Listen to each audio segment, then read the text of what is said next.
I've beaten the game, completed all the main quests, and learned how to lower the Hylian hood. With those achievements under my belt, it's time to set my sights on a new goal, getting just obscenely rich. I thought I'd share these methods as I learn them, so here's 5 ways to get rich in Tears of the Kingdom. There will be some mild spoilers. This first technique was shared on the Tears of the Kingdom subreddit the other day by this Reddit user, which didn't get much attention, and that's a shame because while it's not the most lucrative method on this list, it is a handy little farming route that anyone can mix into their routine. As they explained in the post, there is a crowded collection of apple trees besides the Sonapan Shrine located on the Satori Mountain at the coordinates shown on screen. You can collect anywhere between 80 and 110 apples per visit, some of which will be golden apples. When cooked 5 at a time, you get simmering fruit that sells for 27 rupees normally, while simmering fruit made of 5 golden apples sells for 72 rupees. Just counting the normal apples, on average if you get like 95 of them, you'll be making around 550 rupees a visit.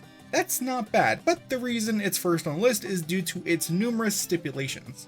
Collecting the apples cannot be done back to back, as you have to wait some amount of time in game for them to regrow. Sleeping doesn't seem to affect anything, so you actually have to wait a while. Additionally, it can be a little tedious to collect the apples as you must shake, cut down, or climb the trees, unless you use a spoiler, which will increase Link's pickup range. If you know what you know. There's always also a chance of encountering some Evermeans, which can be a little spooky. All that said, it's free and easy food/rupees available every so often, with basically no prerequisite other than just going over there.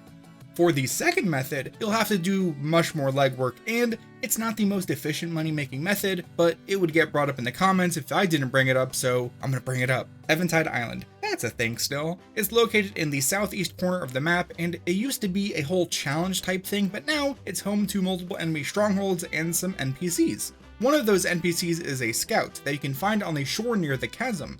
He'll say some stuff about how he can't leave because the island is crawling with monsters, so it's up to us to defeat all 3 strongholds. Once that's done, he'll mention seeing a pirate ship disappear behind the island, cluing us into finding a hidden cove home to more enemies, including a big ol' boss Bokoblin. After reporting our victory, we can climb to the island's peak to find a pair of scientists looking for data on the Zonai wings. We can help them with the research by doing a minigame, where you must maneuver your unpowered wing into the rings, aiming for the bullseye. Getting it into the center for the first time is worth 300 rupees, while subsequent goals are worth 100 rupees. You also can get 50 rupees if you're close, but not close enough. This minigame can be kinda broken if you choose to use the recall ability, which can rewind the wing into position where it will then have no momentum. It's still possible to fail, but you can hit the goal pretty often. Crouch walking on the wing makes things even easier because you can be more precise, and if you want, you can even recall the wing at the starting line to keep it in place, pull out a control pad, attach it, and then drive your wing directly into, well, just not that much money. You see, each attempt costs 20 rupees, so at best you're profiting 80 rupees every minute or so, since the wing can only go so fast. That, alongside the somewhat considerable effort required to unlock the minigame, makes it not so great, and only number 2 on the list. That's why for our third method, it's another minigame, but this one takes less time per attempt and is technically easier because you may have already unlocked it. You see, after investigating and dealing with the regional phenomenon around the Rito village, you can visit the flight range where a kindly Rito will challenge you to glide and dive through a number of airborne rings. Much like with the Eventide minigame, this one also costs 20 rupees per attempt, rewarding you with 300 on your first clear of the advanced course, and 100 rupees for every success thereafter, again for the advanced course. Each attempt can at most take 50 seconds, but you can actually speed things up depending on your technique and skill. Next, you can actually utilize a bit of an exploit/quirk of the game's enemy spawning feature to infinitely farm tasty, succulent bear meat. While this is something that was possible in Breath of the Wild, I learned of this specific location from Monfac's video on the topic, so credits to them for that. In short, there is an enemy spawn of a Bokoblin riding a bear that you can find at these coordinates, just north of Lost Woods. If you kill the bear, which is most easily done with a single arrow headshot, it can drop raw prime meat, raw gourmet meat, and the occasional coarser honey. This leaves the Bokoblin alive. So if you save and reload on the spot, you'll see that the bear has returned, because you never technically defeated the enemy. This lets you infinitely spawn camp the bear for all the prime and gourmet meat you want. That's cool, but here's some important information. If you leave the meat on the ground for too long, the cold weather can turn them into icy meat, which ruins their sell price, so be warned. And if you want, you can actually make this easier by shocking the bokoblin and taking their bow. And then when you save and reload from then on, they just won't have a bow, which does make them a little easier to handle. To make things even easier and safer, wear the Bokoblin Mask, a returning item from Breath of the Wild which is obtained through slightly different means, which will pacify the enemy rider because apparently sniping their bear mount doesn't count as an act of aggression. Returning to civilization, cooking 5 prime meats at a time gives a meat skewer worth 135 rupees, while the meat skewer of gourmet meats is worth 315 rupees. The only requirements for this one are bows and arrows, though even the weakest combination should work. If anyone knows of locations with enemies riding bears, preferably somewhere warmer, let me know in the comments below, because that would be even better. That said, our final method relies on a full-on glitch discovered by Max Blumenthal, which they shared on Twitter just the other day.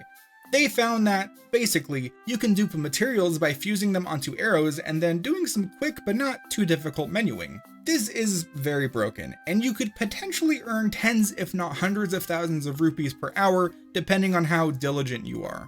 Just about any material should work, but since we're after rupees, I use diamonds. You can find these as a reward for challenging stuff across Hyrule, but after dealing with the Death Mountain regional phenomenon, you can buy diamonds from here in Goron City for 1,000 rupees apiece. But sometimes you gotta spend money to glitch money. As for executing the glitch, you'll need at least a few bows on hand. You want to draw an arrow and then fuse on your material, in this case, a diamond. Go into the menu, drop your currently equipped bow, and then equip a new one. Now you want to unpause and then repause quickly by pressing the plus button twice. Drop your current bow, equip a new one, pause and unpause, and if done correctly, you should find yourself with an extra material. The timing seems to be tight but not frame perfect, and there is little risk assuming you never fire the arrow, so you can't lose the material, you won't break your bows, you're not going to run out of arrows. Also, it doesn't really matter what bow you use, so yeah, you can generate a crazy amount of rupees, as well as produce plenty of otherwise limited resources, so glitch at the risk of ruining your own fun. Also, this video's title is technically clickbait because we have a 6th bonus method. Just scan amiibos and sell the stuff you get. Maybe it's not the most creative method, but it does technically work. You just have to have amiibos on hand. If you save before scanning your amiibo, you can then reload repeatedly until you get what you want, which would be armor, because armor pieces from chests sell for 600 rupees a piece, and any armor that you open can be found naturally in the depths of Hyrule, so you're not sacrificing any one-time pieces. The only downside is that amiibos can only be scanned once per day, and they do kind of cost real-life money, but anyways, if you have any feedback or ideas for other money-making techniques, or just anything that you think I should do for a video for Tears of the Kingdom, let me know in the comments below. For now, outro time. Big thanks to my channel members for their support, and a pile of gold-sized thanks to Captain Crayfish for being a super fan. If you enjoyed this video, why not leave a like, maybe subscribe, and check out my other Tears of the Kingdom video that I've made so far, and other stuff. I have plenty of Zelda videos, plenty of Breath of the Wild videos, just so much stuff. Go watch something. Alright, have fun.